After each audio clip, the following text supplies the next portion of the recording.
اس سال رمضان کی فضا کچھ اور ہی ہے۔ دل میں ایک خاموش سی کمی ہے، ایک ایسی جگہ خالی ہے جو کبھی ماں کی آواز سے بھری رہتی تھی۔ اب ہم جلدی سو جاتے ہیں، اس لیے نہیں کہ نیند پوری ہو گئی ہے، بلکہ اس لیے کہ دل کی تھکن جسم سے آگے نکل گئی ہے۔ سحری کی میز پر وہ دعا دینے والے ہاتھ نہیں، افطار کے وقت وہ شفقت بھری نگاہ نہیں۔ گھر میں سب کچھ موجود ہے، مگر برکت کی وہ مخصوص خوشبو جیسے رخصت ہو گئی ہو۔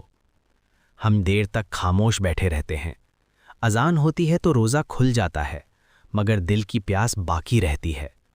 دعا کو اس طرح تھامتے ہیں جیسے ڈوبتا ہوا شخص آخری تنکے کو پکڑتا ہے۔ اب دعاؤں میں اپنی حاجتوں سے زیادہ ماں کی مغفرت شامل ہے۔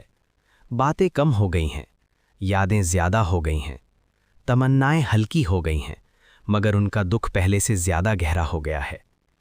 یہ رمضان پہلے جیسا نہیں، اس میں ایک ادھورا سا سکون ہے، ایک باوقار سا غم ہے جو شور نہیں کرتا، مگر ہر افطار کے وقت ہمارے ساتھ بیٹھتا ہے۔